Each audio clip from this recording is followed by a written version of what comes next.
So we have to begin with stress and immune system.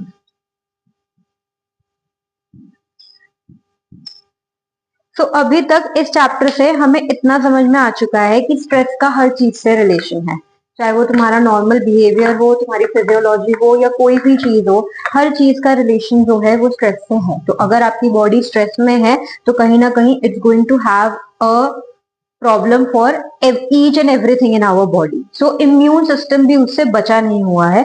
Now we are going to study the relationship between the stress and the immune system. ठीक है, okay. So सबसे पहले white blood cells. हमारे immune system में white blood cells होते हैं। क्या होते हैं white blood sales? Correct,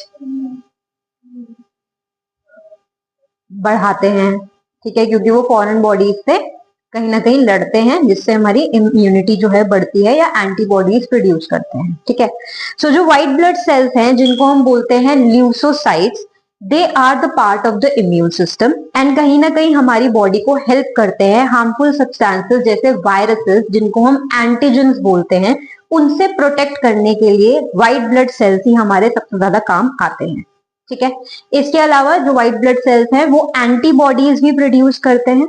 antibodies किसी भी चीज से, अगर हमें किसी भी कोई भी वायरस अगर हमारी बॉडी में घुस गया है तो उससे लड़ने के लिए white blood sales antibodies produce करते हैं ताकि उससे लड़ सके। बेसिकली हम उससे इम्यून हो जाए ताकि वो चीज हमें दोबारा से प्रॉब्लम ना दे। जैसे कोविड में भी हमें जो वैक्सीन लगी थी उसमें एंटीबॉडीज थी जो हमारी बॉडी नहीं प्रोड्यूस कर पा रही थी, वो उस वैक्सीन में थी, तो वो हमें मिल गई तो हम कोविड से लड़ पा रहे थे।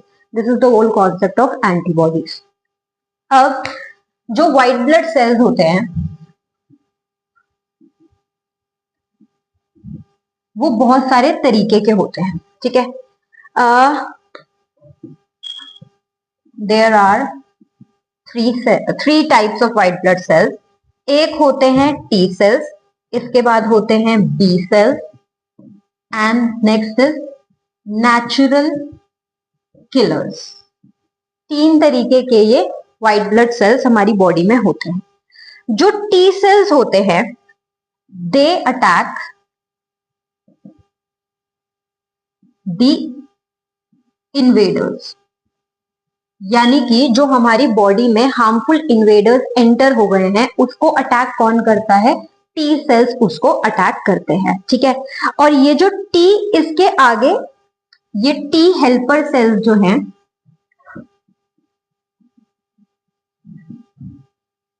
इसकी बाद में ना पिक्चर ले लेना, क्योंकि जब रिवाइज करने के लिए बैठोगे ना तो ये बहुत काम आएगा, इसलिए प्रॉपर नोट्स इसी में बनाकर दे रही हूँ, मतलब शॉर्ट हैंड नोट्स जो तुम बाद में एक बार देखोगे तो तुम्हें याद आ जाएगा। ठीक है, सो जो टी हेल्पर सेल्स होते हैं बूस्ट इम्यूनिटी, ये हमारे इम्यून सिस्टम की एक्टिविटी को यानी कि हमारी इम्यूनिटी को बूस्ट करते हैं। ठीक है, अब जो एड्स का जो वायरस होता है यानी कि HIV, जिसको हम बोलते हैं ह्यूमन इम्यूनो वायरस, जो है जो एड्स का वायरस है, वो कहीं ना कहीं इन्हीं टी हेल्पर सेल्स को जो है अटैक करता है। क्यों इन्हीं को अटैक करता है? क्योंकि ये क्या कर रहे हैं, ये इन्वेडर्स को अटैक कर रहे हैं और ये हमारी इम्यूनिटी को बूस्ट कर रहे हैं। तो सबसे पहले HIV क्या करता है, इन्हीं को अटैक करता है ताकि हमारा जो पूरा का पूरा एक बाउंड्री क्रिएट कर रखी है इम्यून सिस्टम ने, उसको सबसे पहले वो खराब कर दे ताकि वो आगे की चीजों में इन्फ्लुएंस कर सके हमारे इम्यून सिस्टम को। ठीक है, अब जो बी सेल्स होते हैं they are responsible for making antibodies. Okay, इसके बाद में जो नेचुरल किलर सेल्स होते हैं they fight with the cancers और वायरसेस। सो सबसे पहले टी हेल्पर सेल्स जो हैं इन्वेडर्स को आने से ही रोकते हैं। ओके, और हमारी इम्यून सिस्टम को बढ़ाते हैं, इम्यून एक्टिविटी को बढ़ाते हैं। जो बी सेल्स होते हैं वो एंटीबॉडीज प्रोड्यूस करते हैं, और जो नेचुरल किलर्स होते हैं, अगर बाय एनी चांस कोई वायरस हमारी बॉडी में एंटर कर गया है तो उससे फाइट कौन करता है? नेचुरल किलर सेल्स उससे फाइट करते हैं। ठीक है, ये मेन चीज है। अब इस पे बहुत बड़ी, इस पे मैं इतना स्ट्रेस इसलिए डाल रही हूँ क्योंकि 1 मार्कर क्वेश्चन आ जाता है, तो अगर तुम्हें इनके फंक्शंस नहीं पता होंगे तो एमसीक्यूज के क्वेश्चन जो है वो सॉल्व नहीं कर पाओगे, एजर्शन रीजन भी सॉल्व नहीं कर पाओगे। इसलिए इसको मैंने शॉर्ट हैंड में डाल दिया ताकि तुम बाद में देखोगे तो तुम्हें इजिली क्लियर हो जाए। अब जो स्ट्रेस है वो इम्यून सिस्टम को कैसे वीक करता है कि हमारी जो बॉडी है वो इलनेसेस को लेके वल्नरेबल हो जाती है।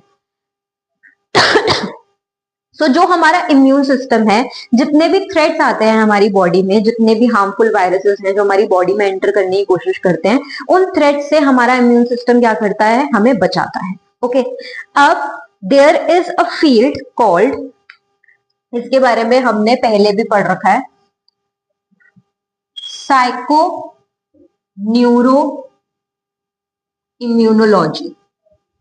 ये एक फील्ड है जिसमें हम पढ़ते हैं that what is the relationship between the immune system and the mind, यानी कि स्ट्रेस और इम्यून सिस्टम में क्या रिलेशनशिप है वो हम पढ़ते हैं साइको न्यूरो इम्यूनोलॉजी में।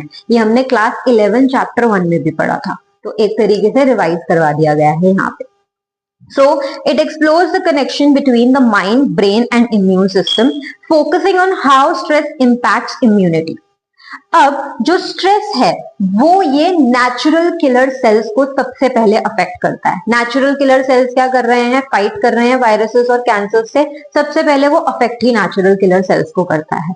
तो इन नेचुरल किलर सेल की जो साइटोक्सिसिटी है, साइटोक्सिसिटी का मतलब क्या होता है, बीइंग टॉक्सिक और destructive to living cells. Basically ये इस तरीके से इसको अटैक करने लग जाता है कि जो नेचुरल किलर सेल्स हैं वो कहीं ना कहीं अपनी ही बॉडी के विरुद्ध खड़े हो जाते हैं, अगेंस्ट खड़े हो जाते हैं। तो इसलिए क्या कर रहा है स्ट्रेस, नेचुरल किलर सेल की साइटोक्सिसिटी को अफेक्ट कर रहा है। साइटोक्सिसिटी का मतलब होता है आप अपनी ही बॉडी के लिए डिस्ट्रक्टिव बन गए हो। ठीक है, तो नेचुरल किलर सेल्स जो हैं वो अपनी ही बॉडी के लिए डिस्ट्रक्टिव बन जाते हैं, अपनी ही बॉडी के अगेंस्ट वर्क करने लग जाते हैं। जिनको प्रोटेक्ट करना था वो अब हमें ही डिस्ट्रक्ट कर रहे हैं। ठीक है, अब ये चीज ना चेंज करी है एनसीईआरटी ने, ये पूरा का पूरा जो पैरा है, पहले ये थोड़ा सिंप्लीफाइड वे में था, बट अब इसके अंदर ये साइटोक्सिसिटी वाला पूरा का पूरा डाल के कहीं ना कहीं सीबीएसई ने थोड़ा सा कॉम्प्लिकेट कर दिया। ठीक है, सो ये हमने समझ लिया कि नेचुरल किलर सेल्स क्या कर रहे हैं, हमें इन्फेक्शंस और कैंसर से जो है बचा रहे हैं, और इसी की साइटोक्सिसिटी को स्ट्रेस सबसे पहले अफेक्ट करता है। अब जब हमारे नेचुरल किलर सेल की साइटोक्सिसिटी रिड्यूस हो जाएगी तो कहीं ना कहीं इंसान जो है वो हाईली स्ट्रेस हो जाएगा। अब साइटोक्सिसिटी कम कहाँ पाई गई है, ऐसे बच्चों में जो इंपॉर्टेंट एग्जामिनेशंस दे रहे हैं, ऐसे लोग जो कहीं ना कहीं किसी ग्रीफ से गुजर रहे हैं, या फिर ऐसे लोग जो कि बहुत ज्यादा डिप्रेस्ड हैं, उनकी नेचुरल किलर सेल की साइटोक्सिसिटी जो है वो कम पाई गई है। मतलब उनके नेचुरल किलर सेल्स जो है वो उसी की बॉडी के अगेंस्ट वर्क कर रहे हैं। अब studies reveal that immune functioning is better in individuals receiving social support.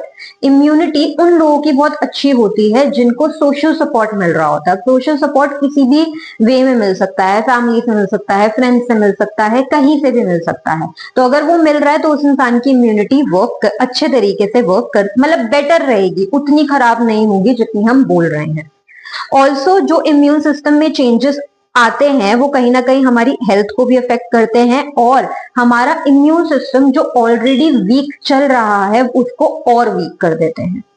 Okay, अब एक तुम्हें मतलब मैंने एक फिगर दे रखी है, उसके अंदर ये एनसीईआरटी के अंदर भी है ये फिगर। अब इस फिगर में जैसे तुम देख सकते हो कि there are certain negative emotions also and there are stress hormones also.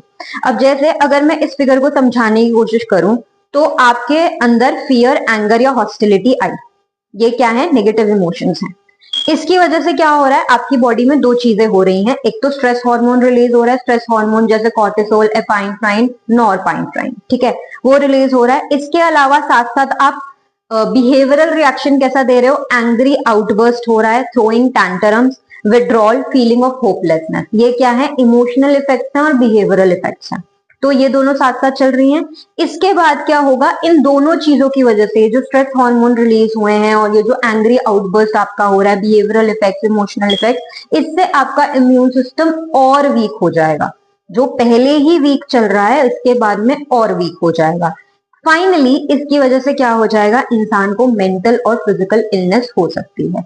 अब ये वाइस वर्सा भी चल सकता है कि सपोज करते हैं कि आपकी लाइफ में कोई मेंटल या फिजिकल इलनेस आई।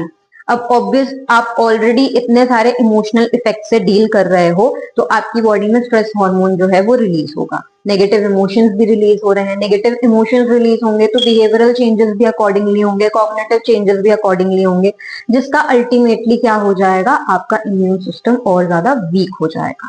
ठीक है, क्योंकि रोजमर्रा की जिंदगी में भी हमारा इम्यून सिस्टम जो है कहीं ना कहीं बहुत सारे वायरसेस से फाइट कर रहा है, लेकिन जब आप स्ट्रेस हद से ज्यादा लेते हो तो वो और ज्यादा वीक हो जाता है। और इसके ऊपर अगर कोई मेंटल इलनेस हो जाए, कोई फिजिकल इलनेस हो जाए, तब तो इम्यून सिस्टम बिल्कुल ही उसकी रिसोर्सेस खत्म हो जाती है। ठीक है, या फिर अगर आप स्ट्रेस बहुत ज्यादा लेने लग गए हो, उसकी वजह से मेंटल या फिजिकल इलनेस हो रही है क्योंकि आपकी इम्यूनिटी खराब हो गई है। Okay, now, the psychological stress is accompanied by negative emotions and associated behaviors, including depression, hostility, anger and aggression. इसका मतलब क्या है, जब आपकी लाइफ में साइकोलॉजिकल स्ट्रेस आता है तो उसकी वजह से आपकी लाइफ में नेगेटिव इमोशंस भी आते हैं। नेगेटिव इमोशंस आते हैं तो उससे एसोसिएटेड बिहेवियर्स भी आते हैं। बिहेवियर्स जैसे depression, hostility, anger, aggression, anything. Negative emotion states are of particular concern to the study of effects of stress on health. जो हम साइको न्यूरो इम्यूनोलॉजी में पढ़ते हैं उसका सबसे मेन जो है वो कहीं ना कहीं नेगेटिव इमोशंस ही है, कि नेगेटिव इमोशंस का हमारे स्ट्रेस के ऊपर, हमारे हेल्थ के ऊपर कैसे अफेक्ट आ रहा है, वो हम पढ़ते हैं इसी स्टडी में, इसी डिसिप्लिन में। The incidence of psychological disorders such as panic attacks and obsessive behaviors increases with the buildup of long-term stress. तो बहुत सारे लोग जिनकी लाइफ में बहुत लंबे समय से स्ट्रेस चल रहा है तो उनको साइकोलॉजिकल डिसऑर्डर जैसे पैनिक अटैक्स हो गए या ओसीडी हो गया, ये सब होना भी बहुत ज्यादा नॉर्मल है। Worries can reach such a level that they surface as a frightening, painful physical sensation which can be mistaken for a heart attack. ऐसा भी कभी कभी हो जाता है कि आपके बॉडी के अंदर because of the long term stress आपकी बॉडी के अंदर ऐसे फिजिकल सेंसेशन आने लग जाते हैं जो आपको लगता है कि हार्ट अटैक है, बट एक्चुअली वो हार्ट अटैक नहीं है। बस आपके स्ट्रेस इतना ज्यादा बढ़ गया कि उस स्ट्रेस को बेसिकली, इसको इस तरीके से समझने की कोशिश करो कि बॉडी आपको कब से छोटे छोटे साइंस और सिम्टम्स दे रही है कि मैं स्ट्रेस्ड हूं।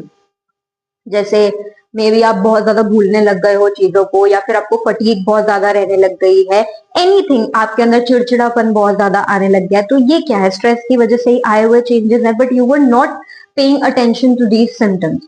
अब बॉडी कह रही है कि मुझे बात तो अपनी पहुंचानी है ना, तो वो क्या करेगी, फिजिकल सेंसेशन ऐसा इवोक करेगी आपके अंदर कि फाइनली आपका ध्यान जो है उस तक जाए। और वो फिजिकल सेंसेशन इस हद तक जा सकता है कि आपको लगेगा कि हार्ट अटैक है, बट एक्चुअली वो हार्ट अटैक नहीं होता है, वो एक साइकोसोमैटिक सिम्टम है कि स्ट्रेस इतना लंबा और इतना मेजर चल रहा है लाइफ के अंदर कि उसको आपकी अटेंशन चाहिए। इसलिए बॉडी आपकी कहीं ना कहीं अटेंशन चाह रही होती है, तो इसलिए ऐसा कर देती है। अब people under prolonged stress are more prone to irrational fears, mood swings and phobias and may experience fits of depression, anger and irritability. तो ऐसे जो लोग होते हैं जिनकी लाइफ में prolonged stress चल रहा होता है, उनको बहुत बड़ी फोबियाज भी डेवलप हो जाते हैं या मूड स्विंग्स हो जाते हैं। ये हम ऑलरेडी इमोशनल इफेक्ट्स में पढ़ चुके हैं। इसके अलावा ऐसे लोगों को फिट्स ऑफ डिप्रेशन आता है, मतलब एक ऐसा फेज आएगा जिसमें वो डिप्रेस्ड फील कर रहे हैं, फिर मे बी उसके बाद में वो ठीक हो जाए।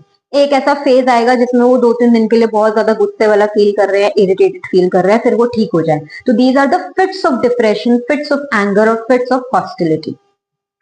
These negative emotions appear to be related to the function of the immune system. ये जो negative emotions हैं वो कहीं ना कहीं आपके इम्यून सिस्टम की फंक्शनिंग से जुड़े हुए हैं। So it is vice versa, या तो आपका इम्यून सिस्टम इतना वीक चल रहा है जिसकी वजह से आपको ये सब इमोशंस देखने को मिल रहे हैं, या फिर नेगेटिव इमोशंस इतने ज्यादा बढ़ गए हैं कि इम्यूनिटी अपने आप कम हो जाएगी। ठीक है, Our ability to interpret our world and to invest that interpretation with personal meaning and emotion have a powerful and direct effect on the body. अब हम अपने वर्ल्ड को किस तरीके से इंटरप्रेट करते हैं और उस इंटरप्रिटेशन में खुद को किस तरीके से इन्वेस्ट करते हैं, क्या मीनिंग अटैच कर रहे हैं हम डिफरेंट चीजों का, क्या इमोशन फिर उसके साथ एसोसिएट कर रहे हैं, इनका बहुत पावरफुल और डायरेक्ट इफेक्ट होता है हमारी बॉडी के ऊपर। अब वो बॉडी में कोई भी सिस्टम हो, इम्यून सिस्टम हो, डाइजेस्टिव सिस्टम हो, कोई भी सिस्टम हो, आप किस तरीके से अपने आसपास की चीजों को इंटरप्रेट कर रहे हो, उससे क्या मीनिंग एसोसिएट कर रहे हो, मीनिंग की वजह से आप क्या इमोशन फील कर रहे हो, it has a direct relationship with the betterment और the worsening of the body. Negative moods have been associated with poorer health outcomes. जितना आप नेगेटिव इमोशन फील करोगे उतनी ही आपकी बॉडी की हेल्थ जो है वो पुअर होती चली जाएगी। Feelings of hopelessness are related to worsening of disease. अगर किसी इंसान को पहले से ही कोई डिजीज है और ऊपर से वो होपलेस फील कर रहा है, हेल्पलेस फील कर रहा है, तो उसकी वो जो डिजीज है वो और ज्यादा डिटीरियोरेट होती जाएगी, मतलब वर्स होती जाएगी।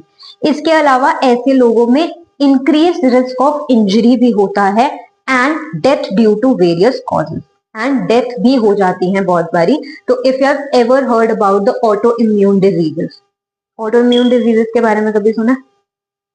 ऑटो इम्यून डिजीज जो होती है वो ज्यादातर अभी तक जो रिसर्च बोल रही है और जो डेटा बोल रहा है वो ये है कि वो विमेन में होती है। विमेन में क्यों होती है? क्योंकि आज भी ऐसा बहुत सारी घरों में हो रहा है कि लड़कियां अपने इमोशंस को सप्रेस कर रही हैं, रिप्रेस कर रही हैं, बट वो बॉडी में तो स्टोर हो रहा है ना, तो वो कहीं ना कहीं तो दिखाएगा। अब ऑटो इम्यून डिजीजेस में क्या होता है, जो इम्यून सिस्टम है अपनी ही बॉडी के अगेंस्ट वर्क करने लग जाता है, मतलब जिन चीजों से उसे लड़ना चाहिए था अब वो और बीमारियां खुद ही क्रिएट करे जा रहा है। वायरसेस आ भी नहीं रहे हैं लेकिन वो खुद ही उन बीमारियों को क्रिएट करे जा रहा है, और अच्छे जो सेल्स हैं उनको खाए जा रहा है, मतलब व्हाइट ब्लड सेल्स को वो खाए जा रहा है, इम्यून सिस्टम खुद ही खाए जा रहा है। तो अगर व्हाइट ब्लड सेल्स खत्म हो जाएंगे तो एंटीबॉडीज कौन प्रोड्यूस करेगा, इन्वेडर्स से कौन लड़ेगा, कौन फाइट करेगा? तो अगर इम्यून सिस्टम खुद ही अपने सेल्स को खाने लग जाएगा देन ऑब्वियसली हमारी बॉडी में जो है डिजीजेस की मात्रा बढ़ जाएगी। This is auto immune disease, कि जो आपका रक्षक था वो आपका भक्षक बन चुका है। तो इम्यून सिस्टम जो बचाने के लिए था वो आपके लिए ही डिस्ट्रक्टिंग बन चुका है, और ये तभी होता है कि आपने बहुत हद लेवल के जो इमोशंस हैं वो सप्रेस कर रखे हैं। ठीक है, सो ऑलवेज रिमेंबर कि अपने इमोशंस को सप्रेस मत करो, बी योरसेल्फ। मैं ये नहीं बोलूंगी कि गलत बिहेवियर दिखाओ, गलत बिहेवियर को मैं कभी भी रीइंफोर्स नहीं करती हूँ, ना ही उसे बढ़ावा देती हूँ, लेकिन अगर तुम्हें लग रहा है कि तुम ठीक हो और तुम जेन्युइनली ठीक हो तो please be true to yourself. Like I studied a research अभी recently. I studied a research recently कि लड़कियों की जब शादी होती है बहुत ज्यादा चांसेस हैं कि मेजोरिटी ऑफ द वुमेन, तुमने देखा होगा, उनका वेट गेन हो जाता है। And they have associated, the ancestors have associated कि शादी का और वेट गेन का एक डायरेक्ट रिलेशनशिप है, कि आपकी शादी हुई है तो आपका वेट तो गेन होगा ही। ठीक है, लेकिन बहुत सारी लड़कियों में थायराइड हो जाता है, थायराइड की वजह से उनका वेट गेन हो जाता है, उनके पूरे हार्मोनल डिसबैलेंस हो जाते हैं, इम्बैलेंस हो जाता है उनके हार्मोन्स में। And we studied about it, my friend told me and then I also read about it कि क्यों लड़कियों में ये चेंजेस आ रहे हैं, मतलब इतना ज्यादा नॉर्मलाइज क्यों किया जा रहा है इसको। तो हमने जब इसके बारे में पढ़ा तो हमें पता चला कि जब लड़की जो है एक नए घर में जाती है तो हम वी ट्राई टू एडजस्ट, क्योंकि हमें तो यही सिखाया जाता है ना कि बेटा एडजस्ट करना पड़ेगा, तो हम अपनी बातें किसी के सामने नहीं रखते, अपनी प्रेफरेंस किसी के सामने नहीं रखते, हाँ में हाँ मिलाना शुरू कर देते हैं। बेसिकली हम अपने लिए खड़े नहीं होते हैं वहां पे, क्योंकि हमें ऐसा लगता है कि ओके अभी इस फैमिली में हमें अडाप्ट करने की जरूरत है, धीरे धीरे मैं अपनी बातें रखूंगी सबके सामने। लेकिन वो जो धीरे धीरे का जो प्रोसेस है, अगर 6 महीने भी किसी लड़की ने अपने आप को दबा लिया, और इस हद तक दबा लिया, क्योंकि आप खुद सोचो ना 26-27 साल तक हमारी एक पर्सनैलिटी बन गई है, 27 साल में अगर किसी की शादी हो रही है और वो अपनी पर्सनैलिटी के एकदम अगेंस्ट फंक्शन कर रही है तो सप्रेशन हो रहा है ना, और इस सप्रेशन की वजह से कहीं ना कहीं थायराइड होता है। क्योंकि ऑलवेज रिमेंबर, ऑलवेज कि तुम कोई भी इमोशन अपना कहीं पे भी सप्रेस करोगे, तुम्हारे बॉडी के किसी ना किसी पार्ट में जाकर ट्रैप हो रहा है। अब जो अकॉर्डिंग टू आयुर्वेदा, आप बोलते कहाँ से हो? गले से आवाज निकलती है, ठीक है। थायराइड का ग्लैंड कहाँ होता है? गले में होता है। तो अगर आप अपने लिए बोल नहीं पा रहे हो, आप अपने लिए स्टैंड नहीं ले पा रहे हो कहीं पे भी, ma'am I am not just talking about after the marriage thing, कहीं पे भी if you are not able to take stand for yourself, आपका यहां से आवाज नहीं निकल रही है, तो आपका जो थायराइड ग्लैंड है वो इम्बैलेंस हो जाता है, इसलिए लोगों को थायराइड हो जाता है। तो एवरीथिंग इज रिलेटेड। कहीं ना कहीं आपके इमोशंस ट्रैप हो रहे हैं, उन इमोशंस को निकालने की बहुत ज्यादा जरूरत है, नहीं तो बॉडी पूरा अपना डिसबैलेंस हो जाएगी, माइंड डिसबैलेंस हो जाएगा, देयर विल बी मतलब एक पूरा भवंडर सा आ जाएगा पूरी बॉडी के अंदर। और विमेन की बॉडी में तो ये चीज वैसे ही बहुत जल्दी होती है क्योंकि हमारी हर महीने साइकिल्स होती है, ठीक है। सो कभी भी अगर तुम्हें लग रहा है कि तुम अपना इमोशन सप्रेस कर रहे हो, don't do that. I can understand not every time we can answer back to people, but at least write it somewhere, vent it out somewhere, but अपनी बॉडी में उसे ट्रैप्ड मत रखो क्योंकि वो ट्रैप हो जाएगा।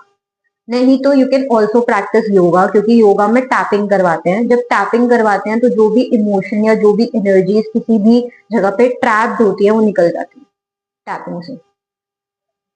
ओके।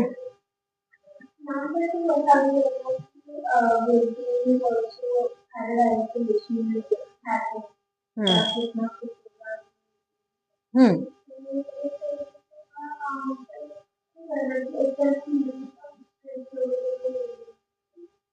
बट मैंने मेंशन किया ना कि जो वेट गेन है वो थायराइड की वजह से हो रहा है। हम्म।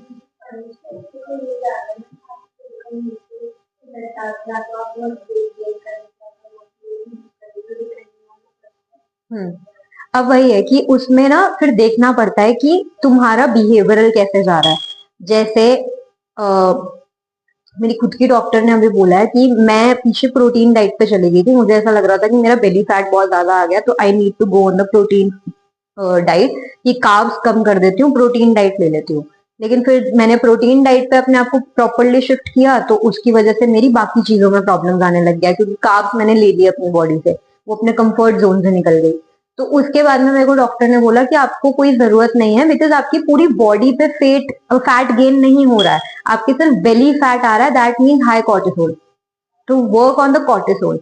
ऐसे ही उस चीज में भी यही चीज है कि अगर फैट गेन सिर्फ बेली फैट हो रहा है तो कहीं ना कहीं कॉर्टिसोल ज्यादा है, that mean stress hormone release हो रहा है, स्ट्रेस पे वर्क करने की जरूरत है। या फिर अगर तुम्हें लग रहा है कि नहीं एकदम से मेरा जो वेट गेन हुआ है, अब बहुत बड़ी इसका लिंक इससे भी होता है कि हम जब थोड़ा लो फील करते हैं तो हम क्या करते हैं, जंक फूड खाते हैं, ताकि उससे तो हमें डोपामीन मिल जाए। तो हम जंक फूड जितना ज्यादा खाएंगे उतना ज्यादा फैट बढ़ेगा। तो you see this is the behavioural change, behavioural change की वजह से बॉडी चेंज हो रही है। और वो बिहेवियरल चेंज कहाँ से आ रहा है? वो स्ट्रेस से ही तो आ रहा है। अब जो तुमने पतले होने वाली बात बोली, कुछ लोग स्ट्रेस में पतले हो जाते हैं, तो उनका मे बी बिहेवियरल चेंज क्या है, वो खाना पीना बंद कर देते हैं। खाना पीना बंद करेंगे तो अपने आप वेट लॉस हो जाएगा। तो behavioural changes are also there ना, आप मैल अडेप्टिव बिहेवियर्स में जा रहे हो when you are under stress, तो उस पर भी एक चेक रखने की बहुत ज्यादा जरूरत होती है, ठीक है। But yes, the weight gain was, जो मैंने एग्जाम्पल दिया है वो it was all about the thyroid, जो थायराइड की वजह से वेट गेन होता है, ठीक है।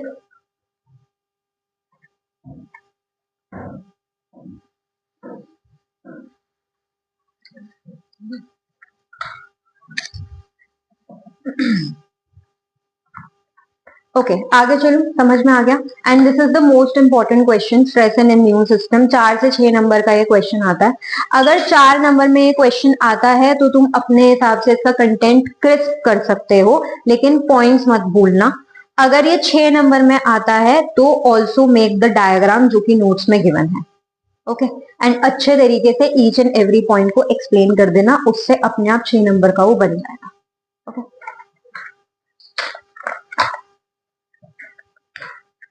Next is lifestyle. अब जो सबसे पहले मैंने दे रखा है, मैं उसको बोल्ड में करना भूल गई हूं, तो डेफिनेशन वही है लाइफस्टाइल की।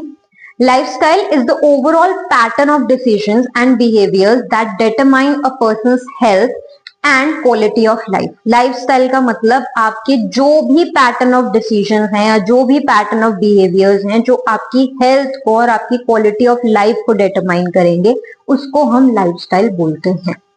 ठीक है, अब वो अच्छा भी हो सकता है, वो बुरा भी हो सकता है, वो आपको देखना है कि पैटर्न ऑफ बिहेवियर और पैटर्न ऑफ डिसीजंस क्या है।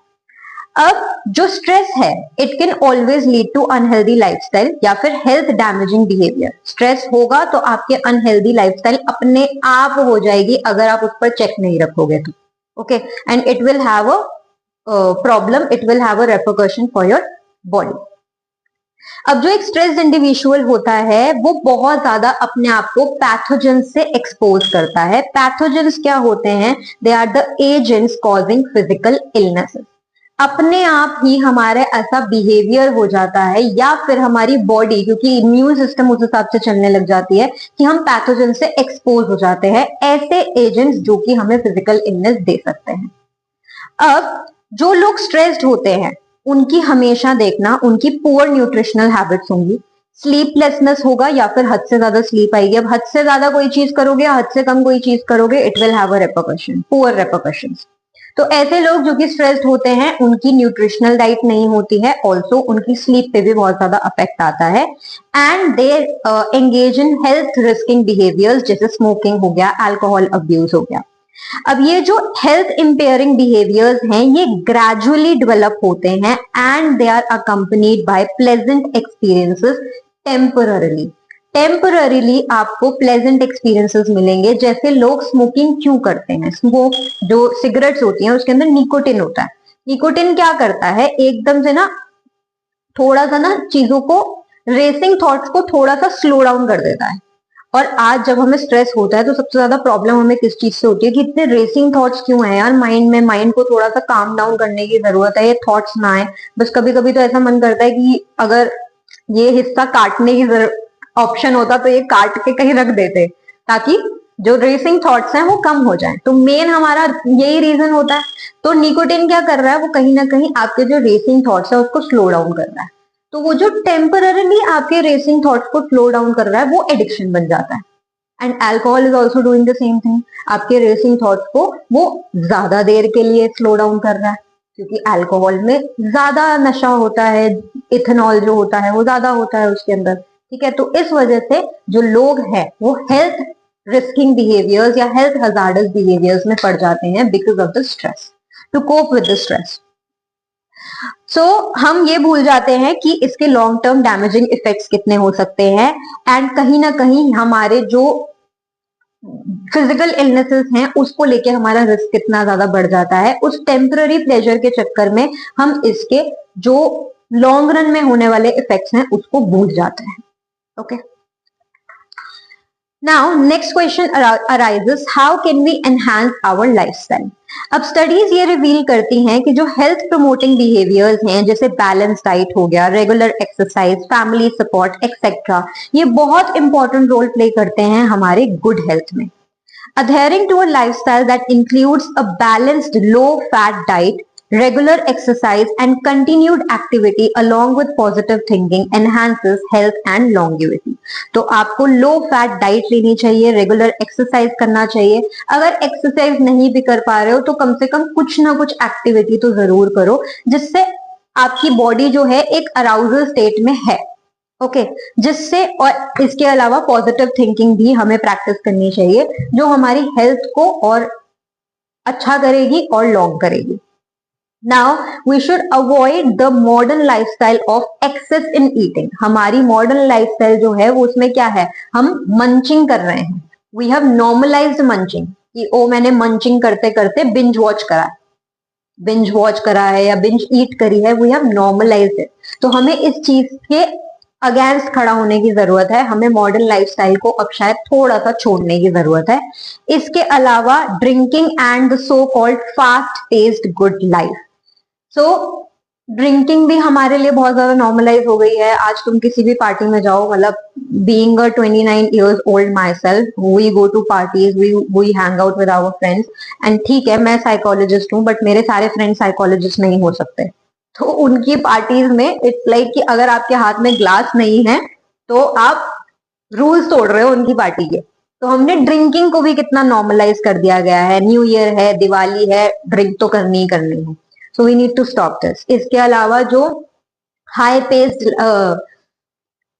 The fast paced life, fast paced life का मतलब क्या है, आज तुम अपने घर में जाकर देखो तो जितनी भी हमारे पास में घर में चीजें हैं उनके अंदर प्रिजर्वेटिव्स कितने ज्यादा हैं, उनकी शेल्फ लाइफ बढ़ाने के लिए, या फिर we are keeping ready to eat things in our houses. Maggi होगी हमारे घर में, अगर एकदम से भूख लगी तो मैगी बना ली।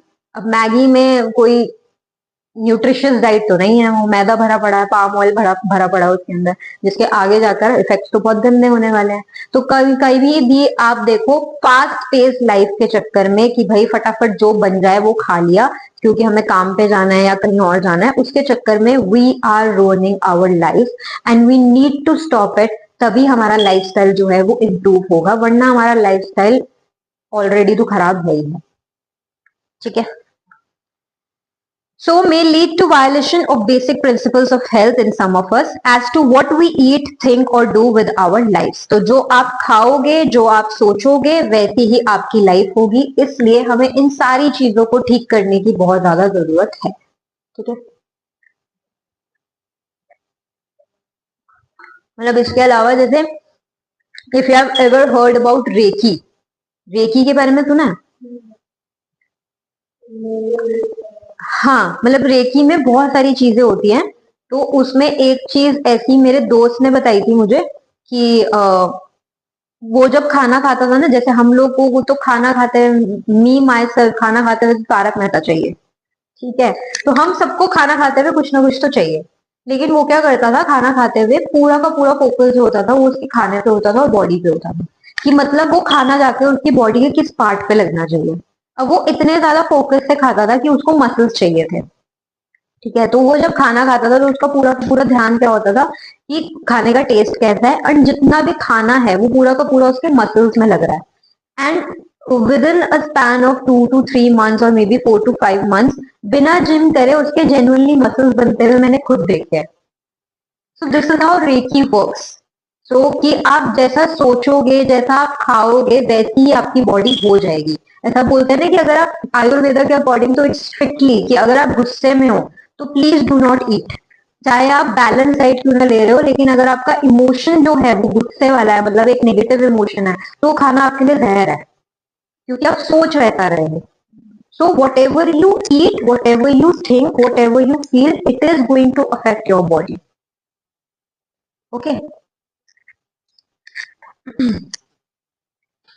Next is coping with stress. आप कैसे कोप करते हो स्ट्रेस से? अब कोपिंग की जो डेफिनेशन है वो है, it is a dynamic situation specific reaction to stress. Dynamic मतलब हर इंसान का डिफरेंट हो सकता है। सिचुएशन स्पेसिफिक स्ट्रेस जो सिचुएशन स्पेसिफिक रिएक्शन जो है उसको हम कोपिंग बोलते हैं। तो मतलब हर एक इंसान से दूसरे इंसान पर वो वेरी करेगा। It is a set of concrete responses to stressful situations or events that are intended to resolve the problem and reduce stress. आप ऐसा रिएक्शन देते हो, आप ऐसा इंटेंडेड रिएक्शन देते हो कि आप उस प्रॉब्लम को सॉल्व करना चाहते हो और अपने स्ट्रेस को रिड्यूस करना चाहते हो। इसको हम बोलते हैं कोपिंग। ओके, डेफिनेशन आएगी तो यही डेफिनेशन लिखनी है। नाउ अब किस तरीके से हम कोप करते हैं स्ट्रेस से, वो बहुत ज्यादा डिपेंड करता है हमारे डीप सीटेड बिलीफ्स पर, हमारे एक्सपीरियंसेस पर। जैसे कि बहुत सारे लोग जो हैं अब उन्हें पता है कि रोज घर से ऑफिस जाते हुए 2 घंटे लगने ही लगने हैं। यू चोज इट, या चलो ठीक है तुम्हारे पास चॉइस नहीं था, काम तो सबको करना ही पड़ता है, बट क्या करें, कुछ ऑप्शन नहीं है। तो 2 घंटे लग ही रहे हैं रोज ऑफिस जाने में।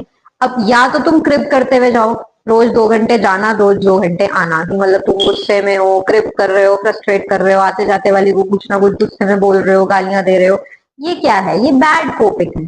Instead what you can do, अरे भाई 2 घंटे तो लगने ही है, इससे बढ़िया 2 एपिसोड डाउनलोड कर लेती हूँ, एक सुबह जाते हुए देख लूंगी, एक रात को आते हुए देख लूंगी। Good coping.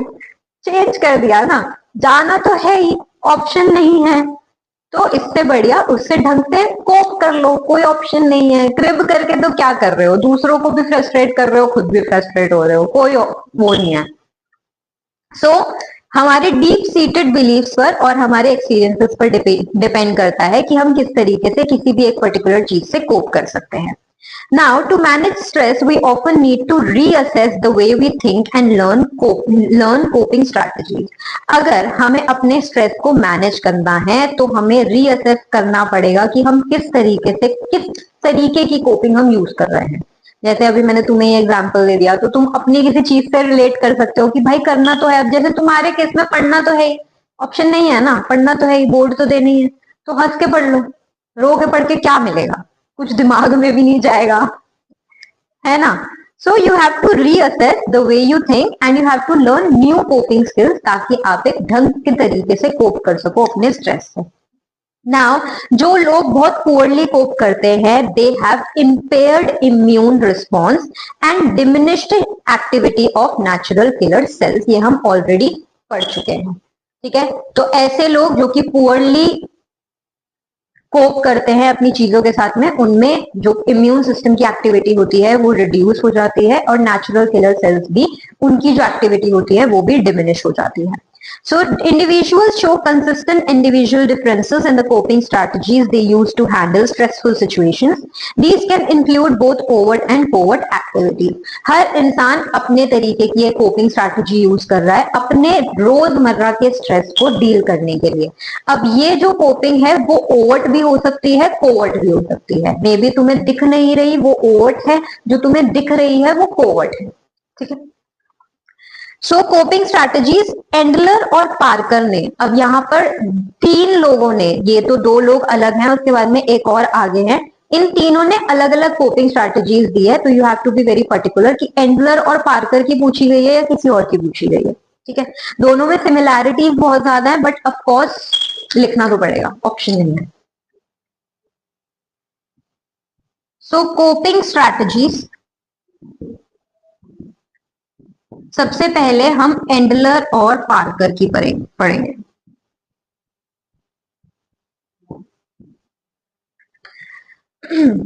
First is task oriented strategy. अब इसमें क्या होता है, टास्क ओरिएंटेड थोड़ा थोड़ा नाम से ही समझ में आ रहा है कि इसमें हम टास्क पर ज्यादा ध्यान देंगे। पहले इंफॉर्मेशन, जो भी स्ट्रेसफुल सिचुएशन है उसकी सारी की सारी इंफॉर्मेशन आपने गैदर कर ली है, और उसके बाद में उसके ऑल्टरनेटिव कोर्सेज ऑफ एक्शन भी आपने तैयार कर लिए हैं।